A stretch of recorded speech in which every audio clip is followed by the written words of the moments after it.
Marta was an avid traveler who traveled to many countries around the world. Her passion for new experiences and cultures was unquenchable. After years of dreaming, she finally decided to travel to Africa, a continent that has always attracted her with its mystery and wild nature. Martha has carefully prepared for the trip. The girl has read many books about African nature, culture, and customs. She got all the necessary vaccinations and bought special safari clothes. Marta chose an exotic tour that included visits to several countries in East Africa, Kenya, Tanzania, and Uganda. When the plane landed at Nairobi International Airport, the capital of Kenya, Marta felt agitated and slightly worried. It was her first time in Africa, and she didn't know what to expect here. After leaving the airport, she was amazed by the heat and humidity that immediately enveloped her. Martha was greeted by David, a tall Korean guide with a wide smile and kind eyes. He was an experienced guide who had been working in the tourism industry for over 15 years. David greeted Martha warmly and helped her with her luggage. On the way to the hotel, David talked to Marta about the local culture and the history of Nairobi. He explained that the name of the city comes from the Maasai expression, Nkir, Nairobi, which means the place of cold March. I was impressed by David's knowledge and his ability to talk about local attractions and animals in a very interesting way. On her first night in Nairobi, Marta woke up to strange noises outside her hotel window. Looking outside, she saw a group of baboons rummaging through trash cans. One of them noticed Martha and grinned menacingly. The girl quickly closed the window, but this one reminded her that she was really in wild Africa. The next day, the real adventure began. Marta and a small group of tourists went by jeep to the Masai Mara National Park, one of the most famous nature reserves in Africa. On the way, they passed through small villages where Marta could observe the daily life of the locals. She was amazed by the bright colors of the traditional clothes and the friendly smiles of the people who waved at the passing jeep. When they entered the park, Martha had a stunning view of the endless savanna. Golden grasses were swaying in the wind, and groups of wild animals could be seen in the distance. David explained that they arrived here at the height of the Great Migration, the annual movement of millions of animals through the Masai Mara in search of fresh grass and water. Suddenly, David braked sharply. A herd of wildebeest was running across the road right in their jeep. The animals were in a panic, and it soon became clear why. They were being chased by 3 hyenas. Martha watched the chase with bated breath. The hyenas caught up with one young wildebeest that had strayed from the herd. Martha turned away, unable to look at the brutal hunting scene. David gently explained that this is part of the natural cycle, and hyenas play an important role in the ecosystem. Martha was amazed by what she saw.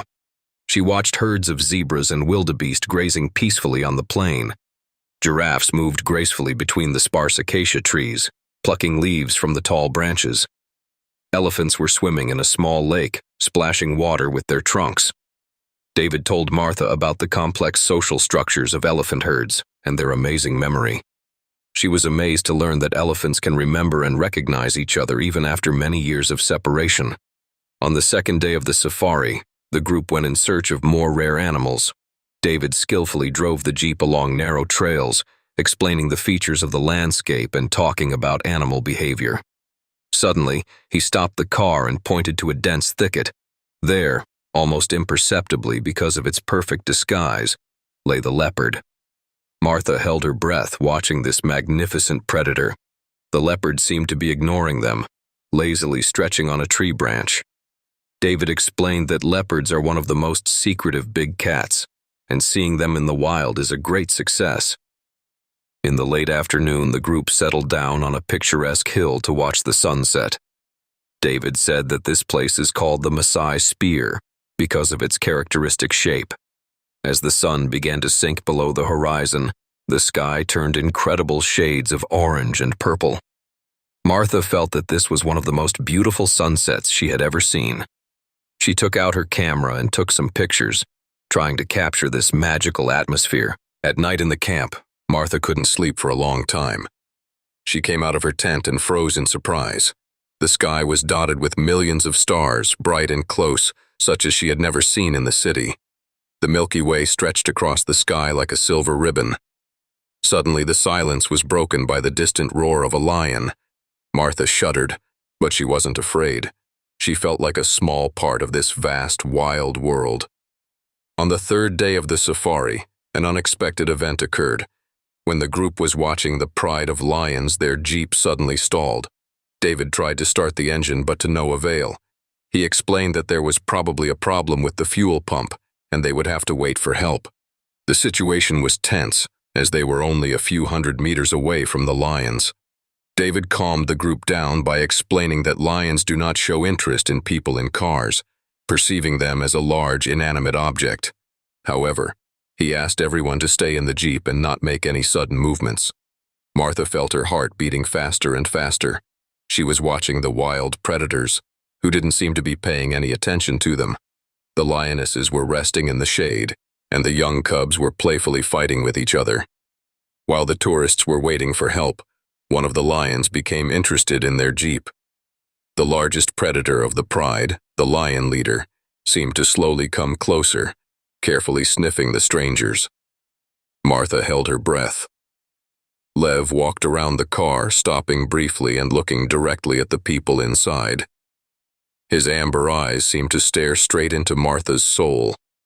She felt a mixture of fear and awe for this majestic predator. Finally, the leader took one last hard look at Martha, after which he lost interest and returned to his pride.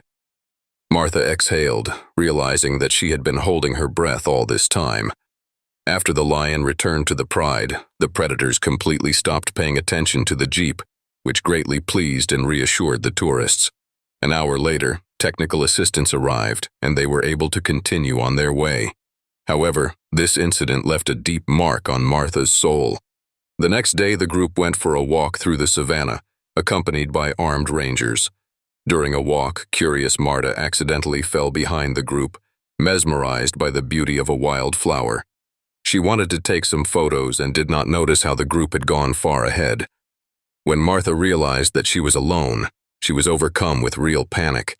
She tried to catch up with the group, but quickly lost her bearings in the monotonous landscape of the savannah. The sun beat down mercilessly, and soon Martha began to feel tired and thirsty. She decided to find a shelter from the sun and wait there for the rangers to find her. Suddenly, Martha heard a rustle in the tall grass. The girl's heart skipped a beat when she saw a huge one slowly approaching her. It looked like it was the same huge lion she had seen yesterday near the jeep, only now it looked truly majestic and menacing on the ground. Marta, barely able to contain a cry of horror, knelt down and tried to creep away unnoticed into the nearest bushes, but the predator quickly overtook her there. The lion roared menacingly, and Martha felt the ground shake with that loud sound. She closed her eyes, waiting for the worst. But instead of a fatal blow, she felt something heavy and soft touch her shoulder. When Martha opened her eyes, she saw that the lion was gently touching her with his huge paw. She remembered David's words about staying still when facing a predator, and tried her best not to move. The lion walked around Martha, sniffing and occasionally touching her with his paw, as if checking if she was alive. Martha could feel his hot breath on her skin and hear her own heart beating loudly. Every second seemed like an eternity. Suddenly, other lions roared in the distance. Martha thought with horror that in a few minutes the whole pride would get here and she would simply be torn to pieces. However, to the girl's amazement, the lion leader let out a loud growl in response, as if warning other predators to keep their distance. Several lions from the pride nevertheless came closer, looking curiously at the strange prey of their leader. But the big lion, who had met Martha again today, wouldn't let them get any closer. The beast took up a defensive position next to the girl, growling menacingly at any lion that tried to approach it. Martha couldn't believe what was happening. The lion leader she thought was her killer suddenly became her protector. She didn't understand why the big wild beast had spared her, but she was infinitely grateful to him for this miracle. Several hours passed, which seemed like an eternity to Marty. She lay motionless, and the lion continued to guard her from his relatives. Finally, the sound of approaching jeeps could be heard in the distance. The lion became alert, but did not move. When the rangers were almost upon them, The lion let out one last loud roar and slowly retreated into the savannah. Martha was surrounded by a group of anxious tourists and rangers. She was in shock and couldn't speak, only crying non-stop from relief and gratitude. Later, when Marta finally came to her senses, she told the locals and David about her amazing experience. No one could explain the lion's behavior, but everyone agreed that it was a real miracle. This incident had a profound effect on Marta. She realized the fragility of her own life and the greatness of nature. In the following years, she often thought of that amazing lion who became her unexpected guardian angel in the African savannah. This meeting changed her outlook on life and nature, inspiring her to continue traveling and working to protect wild animals.